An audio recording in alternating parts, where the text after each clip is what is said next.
Hello friends, ఈరోజు మనం 2019లో release అయిన ద గోల్డెన్ ఐస్ అనే ఎపిసోడ్ నెంబర్ 30ని ఎక్స్ప్లెయిన్ చేయబోతున్నాం. మీరు ఇంకా ప్రీవియస్ పార్ట్స్ని చూడనట్లయితే డిస్క్రిప్షన్లో ఉన్న లింక్ ద్వారా చూడొచ్చు. అలాగే మా ఛానల్ని కనుక మీరు ఫస్ట్ టైం చూస్తున్నట్లయితే ఛానల్ని సబ్స్క్రైబ్ చేసుకొని పక్కనే ఉన్న బెల్ ఐకాన్ని క్లిక్ చేయండి. ఇక లేట్ చేయకుండా వీడియోలోకి వెళ్దాం. మనం లాస్ట్ ఎపిసోడ్లో చూసాం కదా, మన హీరోని ఇంకా లేడీ ఆఫీసర్ని ప్రొఫెసర్ వ్యాంగ్తో పాటు ఇన్నర్ మంగోలియాలో చూపిస్తారు. అక్కడ వాళ్ళ గైడ్ వీళ్ళకి సహాయం చేయడానికి నిరాకరిస్తాడు. అప్పుడు జూనియర్ వెళ్ళి అతన్ని కన్విన్స్ చేయడానికి చూసినా కూడా అతను సహాయం చేయడు. ఇక ఆ గైడ్ వీళ్ళకి ఒక షరతుని పెడతాడు. ఎవరైతే నాతో కుస్తీ పోటీలో తలపడి గెలుస్తారో అప్పుడు నేను మీరు చెప్పినట్లు వింటానని ఒక షరతుని విధిస్తాడు. దానికి మన హీరో వెంటనే ఆ షరతుని అంగీకరిస్తాడు. ఇప్పుడు మనం ఎపిసోడ్లోకి వెళ్దాం. ఎపిసోడ్ స్టార్టింగ్లో మనకి లేడీ ఆఫీసర్ ఇంకా మన హీరో మాట్లాడుకోవడాన్ని చూపిస్తారు. అప్పుడు లేడీ ఆఫీసర్, నువ్వు ఇంతకుముందు ఎప్పుడైనా కుస్తీ పోటీల్లో పాల్గొన్నావా అని హీరోని అడుగుతుంది.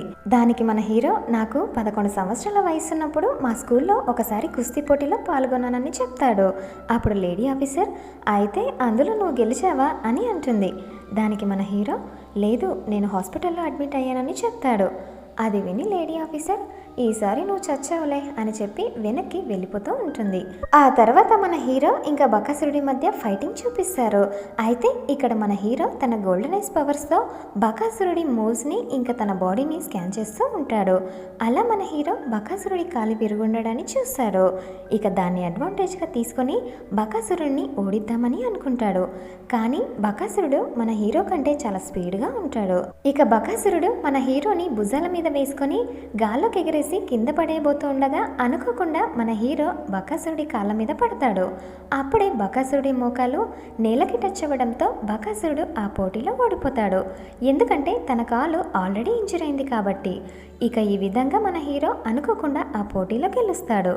ఆ తర్వాత బకాసురుడు ప్రొఫెసర్ వ్యాన్ దగ్గరికి వెళ్ళి, నేను మీకు ఇచ్చిన మాట ప్రకారం మీ అందరినీ గైడ్ చేయడానికి అంగీకరిస్తున్నానని చెప్తాడు.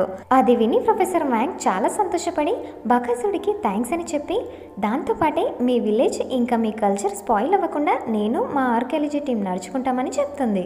సీన్ షిఫ్ట్ అవుతుంది. ఇక్కడ మనకి హీరోని చూపిస్తారు. అప్పుడే మన హీరో దగ్గరికి లేడీ ఆఫీసర్ వచ్చి, ఒక విషయం చెప్పు, నా మీద బెట్ చేసే అధికారం నీకెవరిచ్చారని అడుగుతుంది.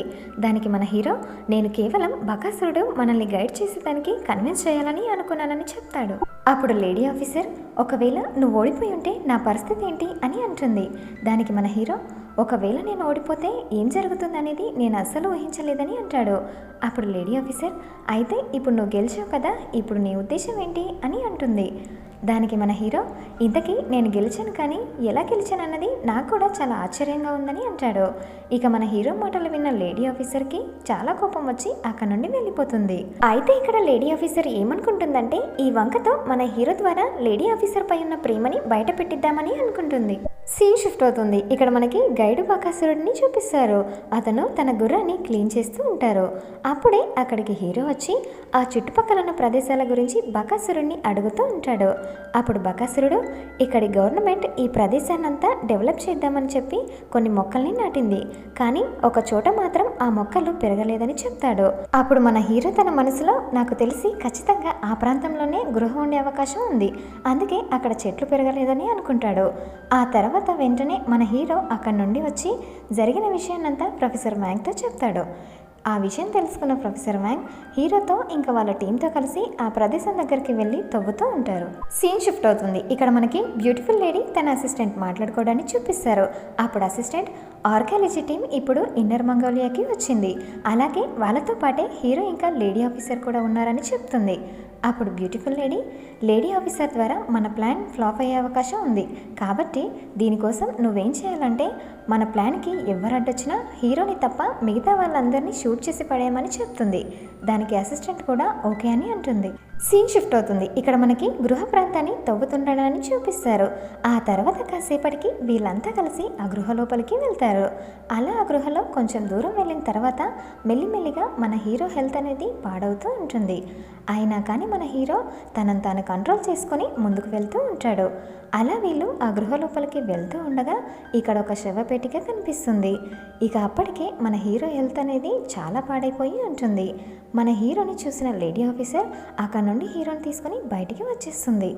ఆ తర్వాత డాక్టర్ మన హీరోని చెక్ చేసి చూసి హీరో హెల్త్ కండిషన్ చాలా క్రిటికల్గా ఉంది. ఇప్పుడు మనం హీరోని కాపాడాలంటే ఈ ఊరే అవతల షాప్లో ఒక మెడిసిన్ ఉంది, అది తీసుకొని రావాలని లేడీ ఆఫీసర్కి చెప్తుంది. దానికి లేడీ ఆఫీసర్ కూడా ఓకే అని చెప్పి అక్కడ నుండి వెళ్తుంది. సీన్ షిఫ్ట్ అవుతుంది. ఇక్కడ మనకి శవపేటికని బయటికి తీసుండడాన్ని చూపిస్తారు. అయితే అందులో మనకి ఒక చెస్ బోర్డ్ లాంటి బోర్డుని చూపిస్తారు. సీన్ షిఫ్ట్ అవుతుంది. ఇక్కడ మనకి లేడీ ఆఫీసర్ మన హీరోకి మెడిసిన్ తేవడం కోసం వెళ్తూ ఉంటుంది. అప్పుడే లేడీ ఆఫీసర్ వెళ్ళడాన్ని అసిస్టెంట్ గమనించి స్నైపర్తో లేడీ ఆఫీసర్కి ఏం చేస్తాడు. అప్పుడే అక్కడికి బకాసురుడు వచ్చి నువ్వెక్కడికి వెళ్తున్నావని లేడీ ఆఫీసర్ని అడుగుతాడు. దానికి లేడీ ఆఫీసర్ హీరోకి మెడిసిన్ తీసుకురావడానికి నేను సిటీకి వెళ్తున్నానని చెప్తుంది. అలా చెప్పి లేడీ ఆఫీసర్ కార్ని తీసుకొని వెళ్ళిపోతూ ఉంటుంది. ఆ తర్వాత లేడీ ఆఫీసర్ ఆ కార్లో ముందుకు వెళ్తూ ఉంటుంది. అప్పుడే సడన్గా బ్యాక్ సైడ్ నుండి ఒక కారు వస్తుంది. అందులో నుంచి కొంతమంది మనుషులు బయటికి వచ్చి లేడీ ఆఫీసర్ని చుట్టుముట్టేస్తారు. అయితే ఇక్కడ మనకి అర్థమయ్యే విషయం ఏంటంటే వీళ్ళందరూ బ్యూటిఫుల్ లేడీ మనుషులని. అది చూసిన బకాసురుడు ఎవరో లేడీ ఆఫీసర్ని చంపడానికి చూస్తున్నారని అర్థమవుతుంది. అప్పుడే బకాసురుడు అక్కడికి వచ్చి ఒక్కొక్కరిని గన్తో కాల్చి చంపేసి లేడీ ఆఫీసర్ని కాపాడతాడు. ఇక బకాసురుడు తన గుర్రాన్ని లేడీ ఆఫీసర్కి ఇచ్చి నువ్వు వెళ్ళి మెడిసిన్స్ తీసుకురమ్మని పంపిస్తాడు. ఇక లేడీ ఆఫీసర్ ఆ గుర్రాన్ని తీసుకొని మెడిసిన్స్ తీసుకురావడానికి టౌన్కి వెళ్తుంది. ఆ తర్వాత మనకి కాసేపటి సీన్ని చూపిస్తారు. ఇక్కడ లేడీ ఆఫీసర్ హీరో కోసం మెడిసిన్ని తీసుకొని వచ్చి ఉంటుంది. ఆ తర్వాత డాక్టర్ ఆ మెడిసిన్ని హీరోకి ఇస్తాడు. అయితే ఇక్కడ డాక్టర్ మన లేడీ ఆఫీసర్ చేతికి గాయం అయి ఉండడాన్ని గమనించి మన లేడీ ఆఫీసర్ చేయికి ఒక పట్టిని కడుతుంది. ఆ తర్వాత లేడీ ఆఫీసర్ టెంట్ నుండి బయటికి వచ్చి బకాసురుడికి థ్యాంక్స్ చెప్పి నీ వల్లే ఈరోజు నా ప్రాణాలని కాపాడుకోగలిగానని చెప్తుంది.